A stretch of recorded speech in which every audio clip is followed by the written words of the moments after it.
Já estou aqui com o professor Pedro Cortes, nosso analista de clima e meio ambiente, para falarmos mais sobre esse assunto. Tudo bom, professor? Bom dia. Bom dia, Carol. Bom dia a todos. Professor, que tragédia na Venezuela. Repito aqui para você que está chegando agora, quando começamos o novo dia, falávamos em pelo menos 32 mortos e com as autoridades venezuelanas já estimando o aumento do número de vítimas. De fato, aconteceu. Em poucas horas, já a confirmação de 164 mortos e quase 1.000 feridos. Para começar, professor, entendermos, esses tremores na Venezuela são atípicos, são incomuns? Nessa magnitude, sim. Nessa intensidade, sim. Já há cerca de 100 anos que não sentiam um tremor com essa intensidade. Agora, a localização da Venezuela se dá na placa do Caribe, né, parte da Venezuela, que é uma placa extremamente pequena, mas muito problemática em termos geológicos, porque ela sofre pressão de várias placas que estão ao redor.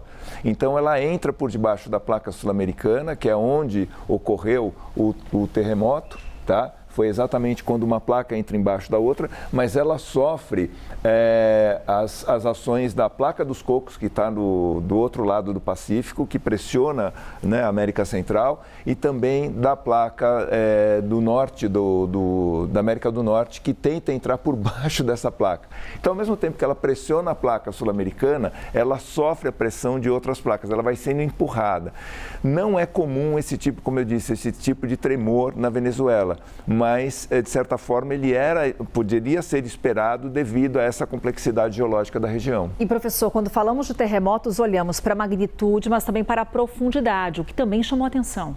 Exatamente. O primeiro deles ele foi mais superficial, né? Superficial em termos geológicos. Ele foi a 10 quilômetros de profundidade, o outro foi um pouco mais profundo e essa proximidade com a superfície aumenta a onda de choque, né? Quanto mais profundo, mais rocha a gente tem para absorver essa onda de choque.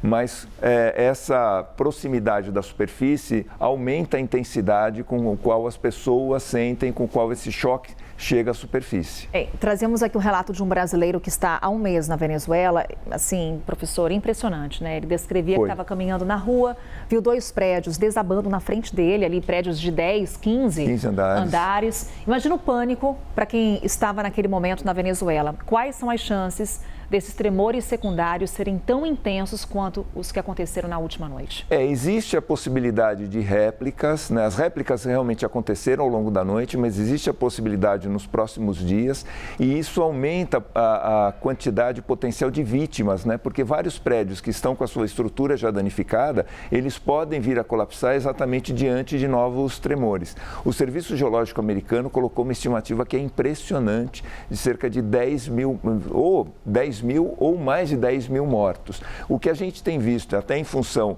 do relato, né, do Matheus, é que, infelizmente, talvez essa perspectiva não seja exagerada, porque você presenciar edifícios colapsando assim de imediato, quer dizer, não foi começou a colapsar aos poucos, deu tempo das pessoas saírem, não, realmente todo mundo que estava lá dentro colapsou junto com a estrutura, quer dizer, foram pelo menos 2 edifícios que ele viu, outros também passaram por esse efeito, quer dizer, alguma coisa que choca e chama muito a atenção para a possibilidade de muitas vítimas. Infelizmente, nosso tempo é curto, professor, tinha só mais 2 pontos rapidamente para a gente abordar, o que explica também esses tremores serem sentidos no Brasil e um outro ponto, também terremotos registrados no Japão e nos Estados Unidos. É possível a gente trazer uma ligação entre essas ocorrências, o que tivemos na Venezuela e o que também foi registrado nesses outros países, inclusive a imagem que temos agora é do terremoto no Japão. Eu vou começar pela última pergunta. Não tem relação esses 3 terremotos. São ocorrências separadas, inclusive pela distância geográfica. No caso desse tremor ter sido sentido no Brasil, é porque realmente a onda de choque é muito intensa, ela vai se propagando, mas ela vai sendo atenuada à medida que a distância vai passando. Então, realmente o que a Defesa Civil apontou, não há edifícios com danos estruturais nessas cidades. Realmente isso causa um impacto nas pessoas, principalmente se você está no andar mais alto, você sente o tremor, mas os edifícios conseguem absorver porque essa onda de choque ela chega bastante atenuada ao Brasil.